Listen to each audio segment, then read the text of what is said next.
आज किशोरी जी अपनी सखीन के साथ भ्रमण करवे के काजे गई हैं। अब थोड़ी बड़ी है गई हैं, तो कीर्ति मैया अनुमति दे दें, लाली ने बाहर चलो जाए करे, कोई ऐसी दिक्कत ना। सब सखीन से कहें ध्यान रखियो, भोरी है, या कि सब आभूषण और सब सामग्री को गिन के ले जाइयो। किशोरी जी आज यमुना तट देखने की जिद करती हैं और सब सखीन के साथ यमुना तट गई हैं। यमुना जी की अविरल धारा देख करके किशोरी जी तो वहीं बैठ गई और सब सखीन से बोली, आज यहीं कछु पामेंगी, यहीं कछु भोजन करेंगी, जाओ वन में से कछु फल ले आओ, वन में से कछु पुष्प ले आओ, एक दूसरे को श्रृंगार करेंगी और यहीं फल को सेवन करेंगी। तो एक एक करके सब सखियां चली गई हैं और सब ढूंढ रही हैं, कहीं से फल तोड़ के, कहीं से पुष्प आदि तोड़ करके चयन करके लाने के लिए सब सखियां चली गई। इतने में ही यमुना जी के उस पार नंद भवन है और नंद भवन से श्री ठाकुर जी खेलने के लिए आ रहे हैं यमुना तट पर। ठाकुर जी पहुंच गए। जैसे यमुना जी के तट पर पहुंचे, यमुना जी के तट पर जाकर के सामने की ओर देखा, बड़े बड़े नेत्र और माथे पर सुंदर रोरी को बिंदा लगाए करके, नील वसन पहन करके छोटी सी किशोरी जी बैठी हैं। ठाकुर जी बहुत देर तक तो मानो जैसे छिप करके आड़ में देखन लगे। सूर श्याम देखत ही रीझे। ठाकुर जी देखते ही किशोरी जी के मुखमंडल में ऐसे आसक्त हुए कि सब भूल गए। चक डोरी हाथ में लिए खड़े भये, गिर गई नीचे। और जो भी ठाकुर जी बड़े अदा में निकले ना, बड़े सज धज के निकले, बहुत स्वरूप साज सज्जा सब धारण करके निकले, बड़े कॉन्शियस रहे अपने स्वरूप के प्रति। लेकिन किशोरी जी को देख करके सब भूल भाल गए। ठाकुर जी किशोरी जी को देखा और देखते ही ठाकुर जी सोचने लगे, बोले अरे भैया मैं जाए के पूछूं तो सही जी कौन है, और जी कहाँ ते आई है, कहाँ इनको गांव है, कहाँ इनको नाम है, कैसे आई है पूछूं तो। वहां सामने छोटी सी किशोरी जी बैठी है, यहाँ ठाकुर जी पीत वस्त्र पहन करके आए। किशोरी जी अपलक नेत्रों से यमुना जी को देख रही हैं। ठाकुर जी आए, थोड़ी आगे आकर के ऐसी अदा करने लगे कि किशोरी जी की नेक दृष्टि पड़े। कछु गान लगे, कछु करन लगे, कछु ऐसे इशारे करने लगे कि किशोरी जी की नेक दृष्टि पड़े लाला पे। इतने में ठाकुर जी के स्वर सुनकर के किशोरी जी ने नेत्र उठाए करके देखो, और जैसे ही किशोरी जी की दृष्टि पड़ी ठाकुर जी पर, ठाकुर जी पूछ रहे हैं, अरे गोरी तुम कौन हो, आप कहाँ रहती हो, आपके पिताजी कौन है, और मैंने पहले तो आपको कभी देखो नहीं यहाँ पे, इतने बरस मो यहाँ रहते भये गए। तो किशोरी जी बोली, हाँ देखने में लग रहे हो कि 50 साल के तो होंगे तुम। नेक्सी से हैं, और नेक्सी सी किशोरी जी तो पूछ रहे हैं कि मैं इतने सालन ते आ रहा हूँ, मैंने तो आपको देखो नहीं, आपको घर कहाँ है और आपके पिताजी कौन है। किशोरी जी बोली, अरे हम वृषभानु जी की लाली हैं और बरसानो हमारो घर है, वहीं रंग महल में हम रहमे, और यहाँ हमारो खेलवे को कोई प्रयोजन नहीं है, हमारो भवन इतना बड़ा हम वहीं खेलती रहे। अरे जब ते जन्म भयो तब ते आज तक हमने तो अपना पूरा भवन देखो ही नहीं, इतना बड़ा भवन है हमारे पिताजी को, हमें कहाँ जरूरत पड़ी यहाँ आके खेलवे की। ठाकुर जी बोले, तो फिर अपने भवन में ही खेल लो, काय को आई हो यहाँ पे, यहाँ काय को डोल रही हो, ऐसी छोटी सी हो, कोई हरण करके ले जाएगा तुम्हारो। किशोरी जी बोली, वो तो आज सखीन को मन हो कि यमुना तट पे चलें, या हमारे हम उनके संग आए गई हैं, बाकी तो या स्थान में हमारे बरसाने में मना करी गई है कि जमुना तट और जमुना के पल्ली पार जानो ही नहीं है। ठाकुर जी बोले, वो काहे को, बोले हमारे बरसाने में ऐसो कहमे कहा कि जमुना के तट पे और जमुना के पल्ली पार एक छोरा डोले, और वह छोरा को नाम तो मैं ना लूंगी, ऐसो सुनो वह को नाम गावे तो प्रकट है जाए।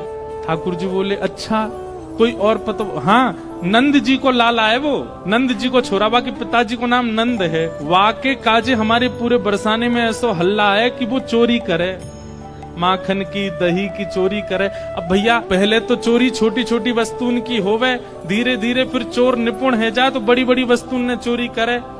अब हमें तो ऐसा लगे नंद जी को छोरा दही और माखन की चोरी करे, कहीं हम यहाँ आ गए, हम तो बड़े घर की बेटी हैं, हमारे गले में ऐसे सुंदर सुंदर नवलखा के हार हैं, हमारे कानन में ऐसे महंगे महंगे कुंडल हैं, हमारे ऐसे ऐसे कड़ूला हैं, कहीं वाको मन आ गया और सब हरण करके ले गए तो या हमारे, हम तो यहाँ आमे ही ना है वाके डर के मारे। इतने में ही ठाकुर जी नीची नजर करके सुनने बोले, अच्छा। किशोरी जी बोली, अच्छा तुमने देखो वो नंद जी को छोरा, तुम जानो भाई। ठाकुर जी बोले, वैसे बहुत बदनाम है बेचारो, ऐसो है ना है वो, मैं तो भाई बहुत अच्छे से जानू, वो ऐसो है ना है, बहुत सीध हो भोर हो, बेचारो वाह यूं लगे कि घर में दही खाऊंगो, घर में मक्खन खाऊंगो, मेरी मैया बूढ़ी है गई है, वाकू दही बिलोनो पड़ेगो, बूढ़ी बाड़ी मैया की सेवा करनी चाहिए, वासो काम नहीं करानो चाहिए, या हमारे दूसरे के घर जाके दही खाया वे। और इन गोपीन ने वहां पे झूठ और चोरी को आरोप लगाई दियो। मैं तुम्हें सांची बता रहा हूं। किशोरी जी बोली, जा तरीका से आप पक्ष ले रहे हो और जा तरीका से तुम्हारे नैन मटक रहे हैं, बातें तो यूं लग रही है कहीं तुम ही तो नहीं हो नंद के लाला। ठाकुर जी की मुस्कान देख करके किशोरी जी उठ के खड़ी है, अरे तुम ही हो नंद के लाला, मैं अभी भाग रही हूँ, रुको। अरे अरे ललिता, अरे विशाखा, कहाँ को चली गई? अरे देख वही चोर आए गए हो, जाके हम सब चर्चा कर रहे। ठाकुर जी दौड़ करके गए, सामने जाके बैठ गए हाथ जोड़ करके, और कहा कह रहे हैं, तुम्हारो कछु चुरायो हमने? किशोरी जी बोली, अभी तक तो नहीं चुरायो, आगे की पता नहीं है। ठाकुर जी बोले, ये सब बात बना में, और तुमको देखो बातन में आए के विश्वास नहीं करना चाहिए। नेक मुझे समय दो, और समय कैसे दो? नेक दिन मेरे संग खेलवे चलो, मैं तुम्हें खिला के लाऊंगा, और तुम मेरे संग खेल के आई हो, और शाम तक देखियो, अगर तुम्हारो कुछ चोरी है जाए तो भैया तुम बड़े बाप की छोरी हो, तुम्हारे घर में कोई कमी तो होएगी ना। अगर मैं एक आध नग चुरा भी लूंगा तो तुम्हारे यहाँ तो बहुत सारो है, और यदि चोरी नहीं करूं तो फिर मुंह को अपनो सखा बनाए ली, फिर हम दोनों रोज खेला करेंगे। अपनी चिकनी चुपड़ी बातों से किशोरी जी को अपनी ओर खींच लिया ठाकुर जी ने, और फिर इमोशनल ब्लैकमेल कर रहे हैं। कहा, अब ठीक है, कोई बात ना है, आपके मन में पहले से ही मेरे प्रति चोर भावना है, अब वाकु तो मैं दूर ना कर सकूं। ठीक है, आप तो जाओ, आपकी तो बहुत सारी सखी हैं, ललिता विशाखा सबन को नाम आप ले रही हैं, उनके पास आप चली जाओ, मैं तो अकेला हूं, देखो मेरे तो कोई ग्वाल बाल भी नहीं है। और भाई बात ऐसी है कि ग्वाल बाल सबरे आए हैं, पर ठाकुर जी सबन को सौगंध दे दे कि उनकी मैया की बोले पीछे खड़े रही हो, मिलवे जा रहा हूं मैं, आई हूं मत वहां पे। सबरे ग्वाला खड़े छुप के, वो लाला को काम बन जाए बस, मैं तो अकेला हूँ, और मेरी तो चकडोरी भी गिर गई है जमुना जी में, अकेलो ही बैठ के चलो जाऊंगा अपनी मैया के पास। किशोरी जी इतनी भोली बेचारी, ठाकुर जी पर दया आ गई उनको। अरे ना, तुम अकेले ना हो, तुम अकेले बताओ कहाँ चले खेलवे। ठाकुर जी बोले, पास में एक आम को बगीचा है, और वह बगीचा में बड़े सुंदर सुंदर आम लगे। ठाकुर जी ने मन में विचार करी, अब किशोरी जी मिली हैं तो ने अपने जैसो गुण तो दे दूं इनको। वहां में बड़े सुंदर सुंदर आम लगे, और वो आम को बगीचा हमारे नंद राय बाबा को ही है, आप वहां चलो, बढ़िया पके पके आम तोड़ तोड़ के प्रेम से पामेंगे। हाँ, किशोरी जी बोली, हाँ चलो आम पावे चलेंगे। अच्छा, इस बीच खूब बात भई है ठाकुर जी और किशोरी जी की, हाथ पकड़ के दोनों जा रहे हैं। किशोरी जी बोली, अच्छा अपनो नाम तो बताए दो। ठाकुर जी बोले, मेरो नाम है कान कुंवर। किशोरी जी बोली, नाम तो बड़ा अच्छा है, लेकिन इतनो बड़ो है मुझे याद ना है रो। किशोरी जी भी कितनी बोली है, बोले मुझे याद ना है रो। ठाकुर जी बोले, अरे या में कौन सी बड़ी बात, देखो या को स्पर्श करो, जे कहा है, बोले कान, बोले बस या कान को स्पर्श कर दी तो मैं कान याद आ जाएगा, फिर कुंवर, कान कुंवर, कान ते मेरो नाम याद आ जाएगा। किशोरी जी बोली, हाँ तुम्हारो नाम याद आएगा। अच्छा तुम रहो कहाँ को? ठाकुर जी ने अपना पूरा पता बता दियो, जमुना जी पार करोगे सीधे जाओगे, वहाँ पे गोकुल आ जाएगो, वहाँ सबसे बड़ी हवेली जो है वो हमारी है, हम बड़े बाप के लाला हैं। तुम बहुत देर से बता रही बड़े तुम्हारो महल है, ऐसो आंगन है, ऐसो सब है, सब बात है रही है। और किशोरी जी को हाथ पकड़ करके ले गए बगीचा में, एक आम को वृक्ष। ठाकुर जी ऊपर चढ़वे में निपुण कम है, और होंगे भी तो किशोरी जी के सामने आज दिखा रहे हैं, मुंह पे चढ़वो ना आवे ऊपर। 2-3 बार चढ़े फिर फिसल गए। किशोरी जी बोली, अरे तुम पे तो चढ़वो ना आवे, देखो मैं चढ़ के बताऊं। किशोरी जी बोले, हाँ आप चढ़ जाओ। किशोरी जी ऊपर चढ़ गई। ठाकुर जी बोले, प्रथम मिलन हुआ है, पहले मिलन में अपनी छाप नहीं छोड़ी तो हम काय बात के कन्हैया, अब आ जाओ ऊपर। ठाकुर जी बोले, अरे श्यामाजू, अगर मैं ऊपर आ जाऊंगा और फिर आम तोड़ेंगे तो नीचे पकड़ेगा कौन, और हम आम तोड़ेंगे नीचे गिर के सब फट जाएंगे तो पामेंगे कैसे? किशोरी जी बोली, हाँ बात तो सही है, तो कहा करें? ठाकुर जी बोले, मैंने अपनी पीताम्बरी खोल ली, आप ऊपर ते आम घेरो। किशोरी जी बोली, हाँ ये अच्छा। नीचे ठाकुर जी खड़े हैं, किशोरी जी आम तोड़ रही हैं, खूब सारे आम तोड़ लिए, ये बारो निकारो वो बारो निकारो। ठाकुर जी नीचे तो ही बता रहे हैं, किशोरी जी ढूंढ ढूंढ के आम दे रही है नीचे। इतने में ललिता विशाखा ढूंढ रही हैं हमारी किशोरी जी कहाँ चली गई, और ढूंढते ढूंढते ढूंढते उनको दूर वृक्ष पर नील पोशाक धारण करी भाई किशोरी जी दिख गई कि ऊपर चढ़ी हुई हैं वहां पे।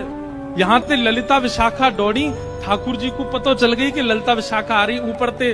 किशोरी जी बोली, ये सब मेरी सखियां सबरी आ रही हैं, अभी इनको भी आम खमामेंगे। ठाकुर जी बोले, ये 8 और ये 9 और मैं 10, और आम उतर के आए 5। या को मतलब पहले तो यही पामेंगी और बाकी इनकी सबरी चतुर सखी ये सबरी पा जाएंगी, मुंह को कहा मिलेगो। सो ठाकुर जी ने कहा कियो, हे श्यामाजू जे आम ने गंदे से है गए, मैं इनको जमुना जी में धोके ला रहा हूँ। अभी किशोरी जी बोली हाँ हाँ चले जाओ। ठाकुर जी आम लेके गए और बगीचा संभालवे वालो जो माली है तो का वहां से जाके बोले, अरे तू पूरे दिन सोतो रे, बाबा ने यहाँ बगीचा में तो को रखवाली करवे को रखो है। अरे नाय लाला ऐसी बात ना, तेरी बाबा तो जाके शिकायत करूंगा। नाय कछु मत कहियो, देख 9 चोरनी आई है हमारे बगीचा में और सबरी आम चुरा चुरा के ले जा रही, मैं छीन के लाया हूं उनते। 8 तो नीचे उतरी आई, एक अबे ऊपर चढ़ी हुई है, जा देख ले उन्हें। इतने में ही महाराज बगीचा को मालिक आयो, आकर के जैसे ही माने जो दूर से चिल्लाना शुरू, अरे चोर आ गए चोर आ गए। इतने में ललता विशाखा आई, जल्दी तो किशोरी जी को नहीं। किशोरी जी बोली अरे वो कान कुंवर आए रहे होगो, कान कुंवर आए रहे होगो। ललता जी बोली भागो यहाँ से, जान बचाओ। जैसे तैसे किशोरी जी को लेकर के भागी वहां से। ठाकुर जी प्रेम से अब आनंद में आगे बोले, हाँ अब ने बढ़िया हुआ ना, छाप छूट गई ने। ये प्रथम लीला है, प्रथम मिलन है किशोरी जी और ठाकुर जी। लेकिन ठाकुर जी ने लीला तो कर दी, लेकिन यहाँ स्थिति ये हो गई कि ठाकुर जी वापस गए और ठाकुर जी के मन में किशोरी जी की रूप माधुरी ऐसी बस गई है। वो नेत्र, वो नासिका, वो मुखमंडल, वो कान, वो चाल, वो बोली, वो सब ठाकुर जी के मन में ऐसी घर करके बैठ गई है कि अब कोई और सुहा नहीं रहे है। छोटे से ठाकुर जी 5 वर्ष के लाला ऐसे गुम सुम चुपचाप बैठे हैं, चलते चलते हंस रहे हैं, बैठे बैठे मुस्कुरा रहे हैं। जैसे एक प्रेमी की स्थिति हो जाती है, नेक्स्ट से ठाकुर जी की वैसी स्थिति है। और वही स्थिति हो गई है किशोरी जी की।